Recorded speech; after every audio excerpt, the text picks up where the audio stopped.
Hi friends, welcome to Sikdar's academy. Sikdar's একাডেমিতে সবাইকে স্বাগত।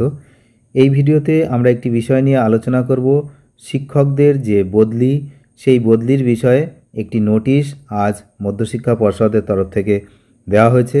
সেই নোটিশটাতে অ্যাকচুয়ালি কী আছে সেই বিষয়টা নিয়ে কিন্তু আমরা আলোচনা করব এবং দেখে নেব নোটিশটা।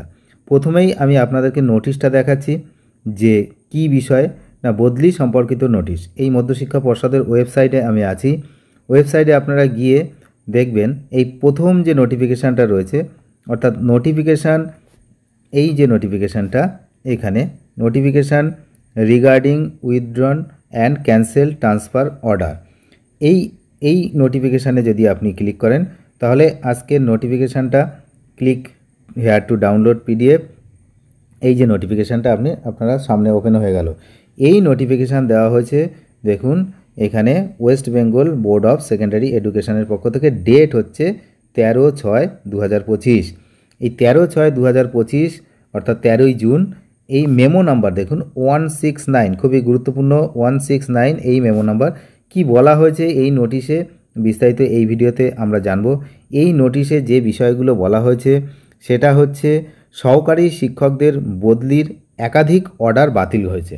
এই অর্ডারগুলো কিন্তু মেমো নাম্বারগুলো সব এখানে রয়েছে। আমি মেমো নাম্বারগুলো দেখাবো এক এক করে।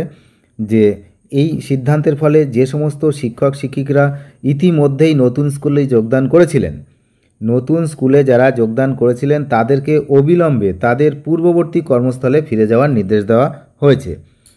তো এটা যে নির্দেশ দেওয়া হয়েছে সেটা কোন কোন বদলির অর্ডার বাতিল করা হলো আমরা এক ঝলকে এখানে দেখে নিচ্ছি।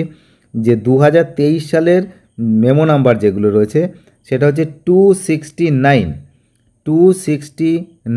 হচ্ছে 17/8/2023, 269 17/8/2023। এই যে প্রথম মেমো নাম্বার এটা 269 17/8/2023। তারপরে হচ্ছে 286, তারপরেই রয়েছে দেখুন 24/8/2023, সবই 2023-এর। তারপরে রয়েছে 305, এই যে 305 এর ডেট হচ্ছে 13/9/2023। আর একটা রয়েছে 329, এই তারপরেই 329, এটার ডেট হচ্ছে 6/10/2023। এই যে মেমো নাম্বারগুলো দেওয়া আছে, এই অর্ডারগুলোতে, এই মেমো নাম্বারে যে অর্ডারগুলো দেওয়া হয়েছিল তার ভিত্তিতে সমস্ত সরকারি শিক্ষক নতুন স্কুলে যোগদান করেছিলেন, যে সমস্ত সরকারি শিক্ষক তাদের প্রত্যেককে তাদের পুরনো পদে ফিরে যেতে হবে। সমস্ত সংশ্লিষ্ট জেলার স্কুল পরিদর্শক অর্থাৎ ডিআই এই নির্দেশিকা কার্যকর করার জন্য ডিআইকে অনুরোধ করা হয়েছে। সুতরাং বুঝতেই পাচ্ছেন যে 2023 সালের যে বদলি, সেই বদলি আবার ক্যান্সেল করে দেওয়া হলো। সুতরাং পুরনো স্কুলে সবাইকে ফেরত আসতে হবে।